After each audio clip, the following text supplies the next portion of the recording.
नमस्कार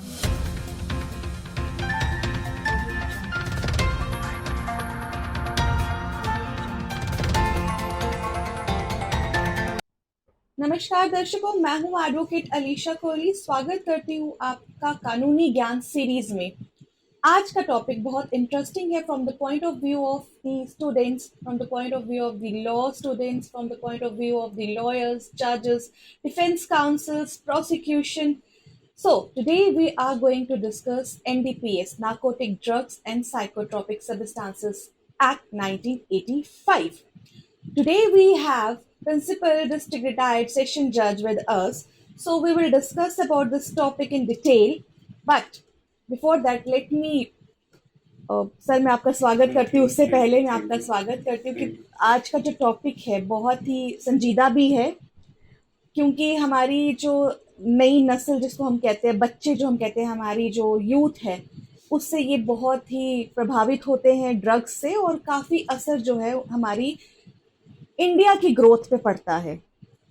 क्योंकि पाकिस्तान की या हमारी जो एलिड जितनी भी कंट्रीज हैं, उनकी यही कोशिश है कि मिलिटेंसी से मारो, या जिससे मारो, और अगर नहीं मार सकते तो इनकी नस्लें जो है नशे से मार दो।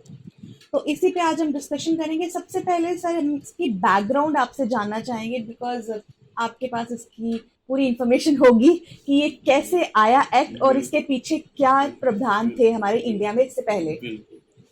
देखिए, जो आपने बात की, ये आ गया एनडीपीएस एक्ट नारकोटिक, जो आपने इसका एक्ट 1985 है। इसकी हम थोड़ा सा इसको बैकग्राउंड में जाएंगे कि ये एक्ट क्यों लाना पड़ा गवर्नमेंट ऑफ इंडिया को, क्यों लाना पड़ा, क्या बात थी। देखिए, अगर आप हिस्ट्री में जाओ तो हम इंडिया, भारत एक कॉलोनी थी, ब्रिटिश कॉलोनी थी। तो उस वक्त जहाँ पे जो ब्रिटिशर थे, जो गवर्नमेंट थी, वो ऑपियम की खेती करवाती थी हमारे लोगों को। कहते ऑपियम क्यों करवाती थी, उनका एक मोटो था।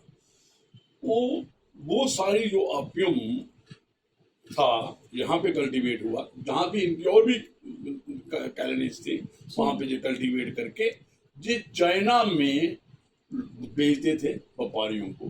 किंग डायनेस्टी एक थी, उसके दौरान तो जो वहाँ का किंग था, he was against this, but यहाँ के ऐसे व्यापारी होते, ल्यूक्रेटिव बिजनेस था उसका करके। तो एक था, तो उन्होंने कहा यार हम वहाँ से सिल्क लेते हैं, टी लेते हैं, चाय लेते हैं, इनसे व्यापारियों से, चाइना से, क्योंकि वहाँ जिनके सोर्स थे वहाँ पे चाइना, आपको पता चाइना जो टी है जो चाइना से आई है। तो इनको पैसा देना पड़ता था, पैसा देना, गोल्ड देना, जहाँ कुछ बार्टर सिस्टम जो भी उस वक्त प्रवेल करा। तो इन्होंने कहा कि यहाँ पे जो इंडिया में ड्रग कराओ, इसकी कल्टीवेशन के लिए एक एक्ट था, दिस ऑपियम, दिस एक्ट था 1858। उसके बाद दोबारा आया 78 वाला आया द ऑपियम एक्ट। तो उसमें सिर्फ क्या था, रेगुलेट करते थे, इसको लीगलाइज खेती करवाते थे और अपने यूज के लिए। तो जनरली एक आपकी हिस्ट्री देखें आप, तो इसमें 3 वार्स भी हुई थी, चाइना का उस वक्त जो किंग था और इनमें। तो ये क्योंकि ये किसी न किसी से दाव पेच लगा के जीत जाते थे और अपना वहां पे, और इतनी ज्यादा ड्रग एडिक्शन हो गई थी इसमें चाइना में। तो आपको याद होगा कैसे फिर मॉल जो डांग आए, उन्होंने चेंज किया सिस्टम। जो सबसे इम्पोर्टेंट जो होता है ह्यूमन रिसोर्स, जैसे आपने कहा नशेड़ी बनाओ, कोल्ड वार में इन्वॉल्व हो जाओ, प्रॉक्सी वार में इन्वॉल्व हो जाओ, खत्म कर दो। ऐसे ही वहां नस्लें खत्म की, और आज हम जो देख रहे हैं हमारी जो नस्लें हैं यहाँ पे खत्म हो रही हैं। तो इन सभी को देख के प्रभाव, और ये एक ऑर्गेनाइज्ड क्राइम है। इसमें एक ल्यूक्रेटिव बिजनेस में नार्को फंडिंग होती है, और जो पैसा आता है नार्को बिजनेस का, ये कहाँ इस्तेमाल होता है, ये सारा टेरर फंडिंग में होता है। इसमें क्या होता है, वेपन्स जो खरीदे जाते हैं। आप एक हमारा, आप पूछोगे कि ये कहाँ से आता है, जो नशा आता है, जो हमारा यहाँ पे इंडिया में आता है, यहाँ कहाँ से आता है। एक साइड पे आप जाओ, हमारे यहाँ पे कहते हैं आधा चांद, जिसको बोलते हैं गोल्डन क्रिश्चियन। गोल्डन उसमें क्रिश्चियन। क्या है जी, आगे अफगानिस्तान, अच्छा। पाकिस्तान पाकिस्तान। और ईरान, ये तीन जो है जिससे इंडो पाक बॉर्डर हमारा है, जहाँ से स्मगल होता है लस्सी का एरिया भी लगा लो, कश्मीर से लेके राजस्थान तक ये सारा इंड है। और आपको पता है सारी अफगान में एक टाइम पे अफगानिस्तान की और वहाँ जो टेररिस्ट ग्रुप है उनका जो जिसके लिए जो टेरर एक्टिविटी के लिए फंड जनरेट करते हैं वो इसी बिजनेस से करते हैं। और ये सारा कहाँ जाता है, ये जो नशा एक तो हिंदुस्तान में भी होगा, ज्यादा इनकी कंजम्पशन होती है यूरोपियन कंट्रीज में। एक इस साइड पे आ गया, दूसरे आप आ जाओ नेपाल, थाईलैंड, थाईलैंड। जैसे म्यांमार, जो मणिपुर में आज जो एक्टिविटी जो लोग बातें कर रहे हैं कि वहां पे भी ओपियम की ऑर्गेनाइज्ड खेती होती थी मणिपुर में, और जो लोग वहां से म्यांमार का बॉर्डर साथ है जी सारा जी एक बड़ा ल्यूक्रेटिव इसमें। और पूरी पूरी हमारी जो नस्लें हैं, आपने फिल्म देखी होगी उड़ता पंजाब, जी। जो पंजाब का हाल किया है उन्होंने, जी। एक फोर्स पिक्चर आई थी वहां पे। और आपने सुना ये जो बॉलीवुड आर्यन खान का केस सुन लो, सुशांत का, हमें नहीं हाँ। जाना इसमें पॉलिटिकल इनकी बातें होंगी, लेकिन हम देख रहे हैं कि ये जो ड्रग की महामारी कह सकते ये हैं। कैसे मतलब इसको।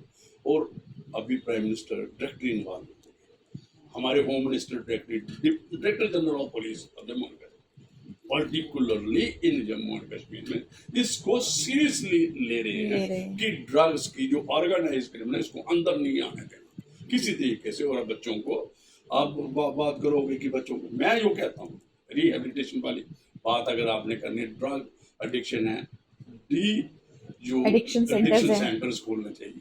और इनकी जो हमारी पुलिस है, कोई भी एजेंसीज है, सीआईडी वगैरह है, इनको जो हमारे ये एजुकेशनल इंस्टीट्यूट्स हैं यहाँ पे भी इनको बच्चों को सर्वेलेंस रखनी चाहिए। आपको पता है बच्चे एडोलसेंट एज में ये कुछ नया करना चाहते हैं, कुछ एडवेंचर करना चाहते हैं, और ग्रुप में रहते हैं, तो वहां पे बोल और तबाही हो जाती है।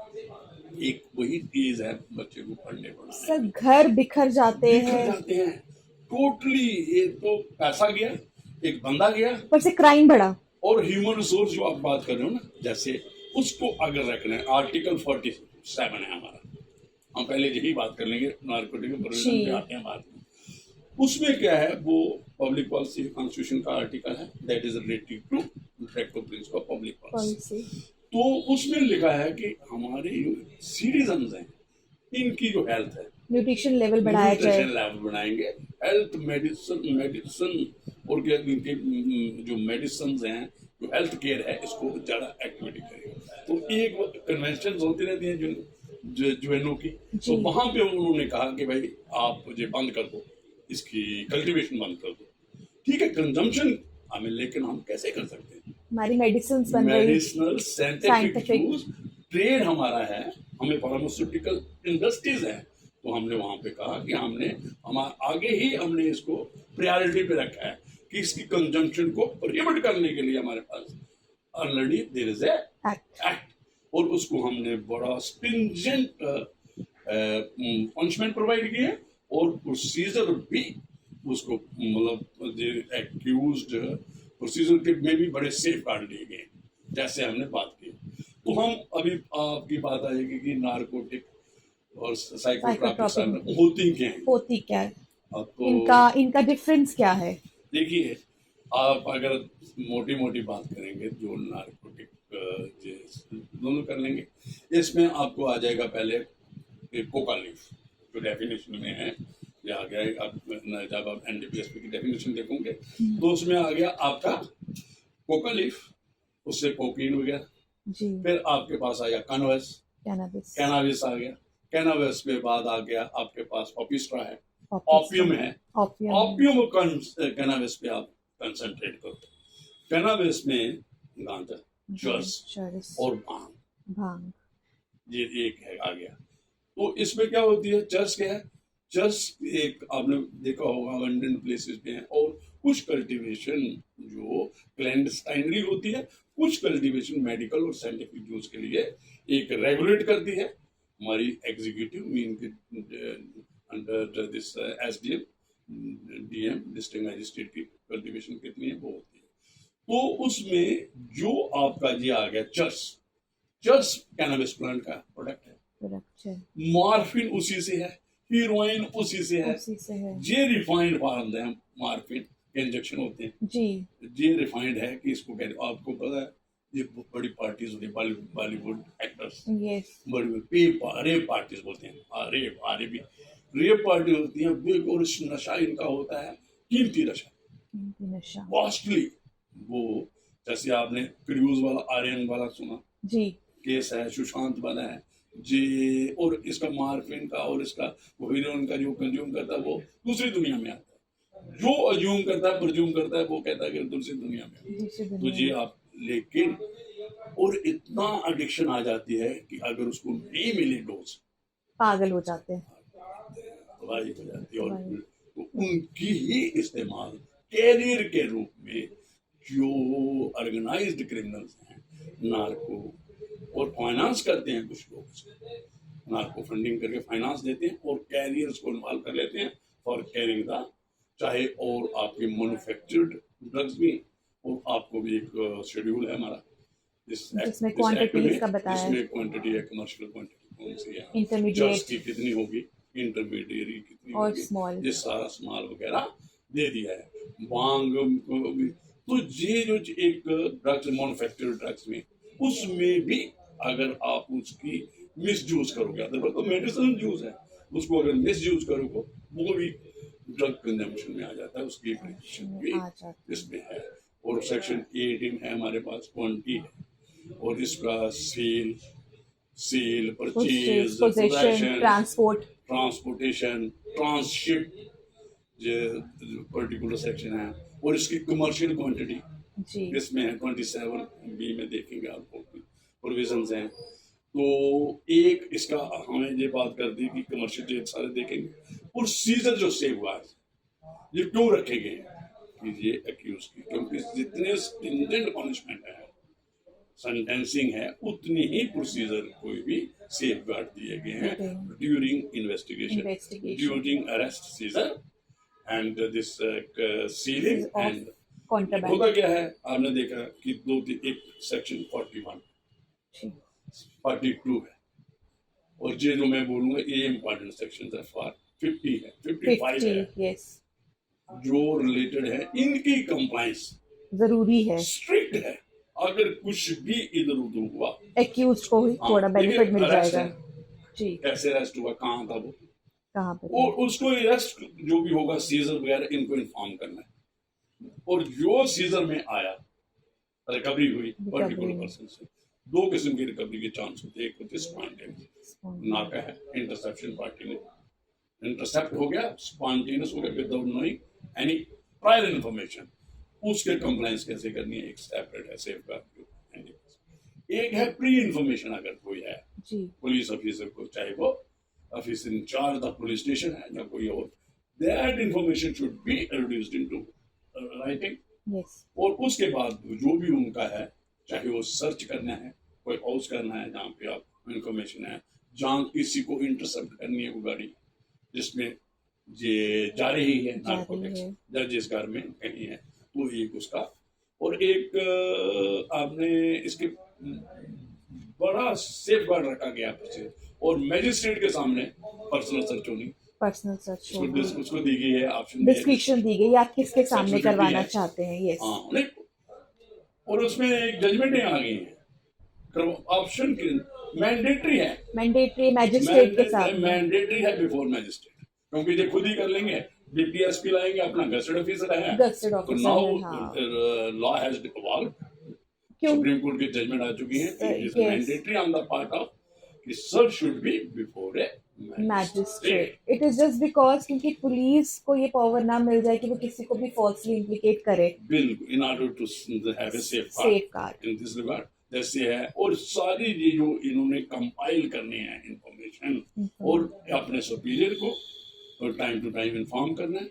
और एक इंटरेस्टिंग है, सील और डीसी, जब इन्होंने उसकी सैंपल लिया, उसमें सैंपल निकाला, सैंपल और ओरिजिनल जितना बचता है, मिक्स नहीं करना है, दोनों पैकेट्स बनाने, ऑन स्पॉट है, और कोशिश है कि लोकल जो आपके जो वहाँ लोग जिस सीआरपीसी फुली एप्लीकेबल है। फुली आप एप्लीकेबल है। देखोगे सेक्शन 97 होगी, आई थिंक 102 होगी, 102 होगी कोड ऑफ क्रिमिनल। उसमें क्या है कि बिफोर रेस्पेक्टेबल पर्सन कोई सीजर करना है आपको। ये नहीं है कि आपने, हाँ, अगर for example we are sitting in a dense populated area, बाजार है जहाँ पे, तो आप कहोगे कि विटनेस ही पुलिस के रखोगे, not from A respectable area, उस एरिया के कोई रेस्पेक्टेबल पर्सन नहीं रखेंगे, तो वो भी एक साथ कह रखे कि उसको फॉलो करना है।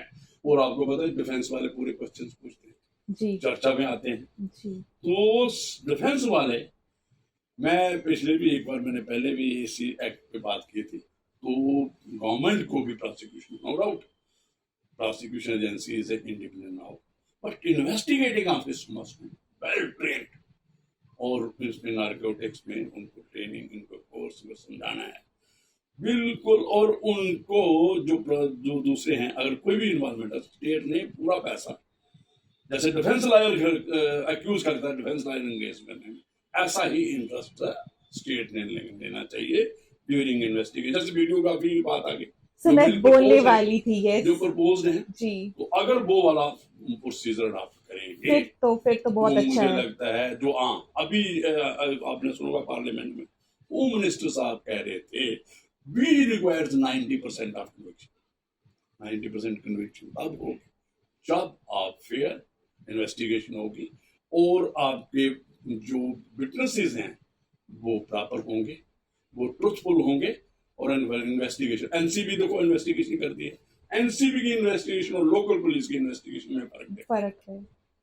वो पूरा लोग होल नहीं रहने देते, उनका एक प्रोसीजर है, प्रोनेट है, तो वो ये चीजें जो इनको खत्म करना पड़ेगा, तो इन ऑर्डर टू ब्रिंग कि कन्विक्शन रेट बढ़े। और जनरली आपने देखा, और there is a cry PL सब हाई कोर्ट में है, और देयर इज ए क्राई कि भाई ये कन्विक्शन हो नहीं रही, वेरी लेस जो इसमें एनडीपीएस केसेस में, because of the loopholes in the investigation. Investigation में आ जाते हैं, सीजर प्रॉपर नहीं है। आपने देखो, मैं आपको बताऊं, they are not complying the provisions of law, और उसमें जो मैंडेटरी है, अगर कोई भी वायलेशन प्रोसीजर की होती है, that is to be taken seriously. हाँ, एक है जो आप इसमें देखेंगे कि जो अगर बेल का प्रोविजन अगर स्ट्रिंजेंट ना हो तो सारे ये तो फिर एक्यूज आया और किया और बैठे आराम से कर लिया, लेकिन आपका प्रूफ सिस्टम अगर क्रिमिनल प्रोसीजर, हाँ आपको पता है कि इसमें सेक्शन 37 है एविडेंस, सॉरी एनडीपीएस एक्ट की है जी, जो एक डिस्क्रिप्शन जो एक्सरसाइज करनी, नो डाउट बेल जो है इसमें क्रिमिनल प्रोसीजर कोड भी है, in addition to that NDPS के प्रोविजन 37 में है, वो एक प्रिजम्पशन ग्रांट करने पड़ेगी जो भी जज होगा अगर बेल देने में होगा कि the accused has not committed an offence under NDPS act, और वो भी होगा कि ही विल, उसको भी लिखना है कि he will not repeat the commission of act, very stringent. तो ये है इंटरमीडिएट क्वांटिटी, जो उसमें हम डिस्कशन एक्सरसाइज करते थे, जहाँ स्मॉल क्वांटिटी है, 3 किस्म की क्वांटिटी पहले बताए, तो ज्यादा बातें तो इसमें बहुत है। मुझे लगता है कि प्रोसीजर एक बेल का, और जी आपको कॉग्निजेबल नॉन अवेलेबल है, गौरी बेल लेगा इसमें जो भी जज होगा, जो भी, और स्पेशल जजेस इसको ट्रायल करते हैं जी, और अगर स्पेशल जजेस नहीं यहाँ कहीं है तो वो सेशन जज के लेवल का जुडिशियल ऑफिसर्स का। सर, जनरल रूल ये कहता है कि the prosecution has to prove the case beyond reasonable doubt, but here we have exception to it. यहाँ पे एक्यूज्ड को जो है, the burden is upon the accused to prove कि वेदर ही इज गिल्टी और नॉट। ठीक है, देखिए रिवर्स, ये इसको कहते हैं रिवर्स बर्न ऑफ प्रूफ, बिल्कुल, लेकिन प्राइम जो उसको भी प्रूव करना है, पहले वो तो प्रूव करेगा ना, क्या प्रूव करना है प्रोसिक्यूशन को, प्रोसिक्यूशन को दो चीजें हैं, पोजेशन, कॉन्शियस पोजेशन, और एक पब्लिक व्हीकल जा रही है, गाड़ी में 50 बंदे हैं, तो गाड़ी में 50 बंदे, तो एक गाड़ी के सेंटर वाला जो कॉरिडोर होता है उसके पास एक मटेरियल पड़ा है, एक बैग पड़ा है, जी अगर वो रहते हैं तो किसी के बंदे के गले लगाते हैं, वो कॉन्शियस पोजेशन थोड़ा हो। हाँ, प्राइवेट व्हीकल में अगर दो बंदे जा रहे हैं तो अगर प्राइवेट व्हीकल में कोई नारकोटिक्स सब्सटेंस का बैग निकलता है, कोई कैरी बैग का कुछ है, हाँ, जहाँ किसी के घर से नहीं, तो ये जो चीजें हैं possession conscious, first this is to be prove, this is basic. हाँ, ये मेरा नहीं है, ये किसी और ने रखा है। फॉर एग्जाम्पल, एक घर में 4 आदमी, जी ये तो प्रूव करना ना प्रोसिक्यूशन के बाद इससे जब दिया है कि सीजर हाँ। मेमो रिकवरी, तो प्रूव कौन करेगा? प्रोसिक्यूशन ही करेगा ना। हाँ, उसको ये है कि वो रिवर्ट में कैसे ये मेरा नहीं मेरे कॉन्शियस पोजीशन में नहीं था, मेरे साथ घर में 4 आदमी और थे। कैसे मैंने गाड़ी की एग्जांपल दी, गाड़ी में 50 आदमी जनाब।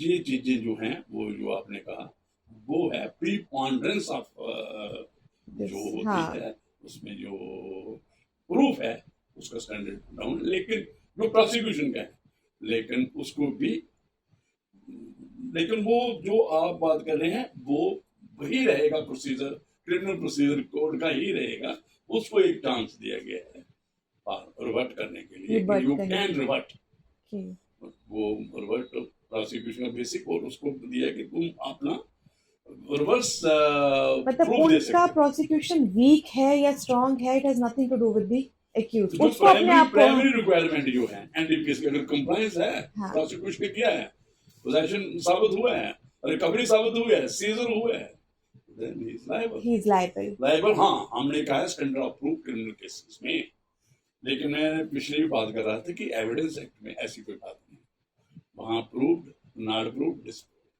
सेक्शन 3 में आपने पढ़ा होगा, है ना, डेफिनेशन में। लेकिन ये हमारे एक डिपेंड होगा standard of proof in criminal matters, it is a higher side, ये प्रीव्यू काउंसिल की जजमेंट है, और एक प्रेसिडेंट अडॉप्ट किया है in administration of criminal, supreme court judgements हैं, no evidence act is equally applicable to both. तो ये स्टैंडर्ड जो हमने हायर साइड रखा है बियॉन्ड रीजनेबल डाउट, वो हर एक क्रिमिनल केस में आपको लाना है।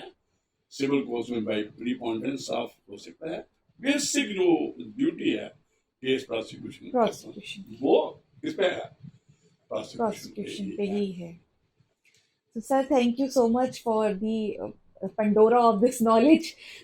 We are very thankful to the Judge Sahab for sharing his experience and the vast knowledge with our viewers. And if you have some more questions, you can comment us or message us, तो हम उस बात पे दोबारा चर्चा कर सकते हैं। तब तक के लिए दीजिए इजाजत, we will come back with a new topic. So thank you.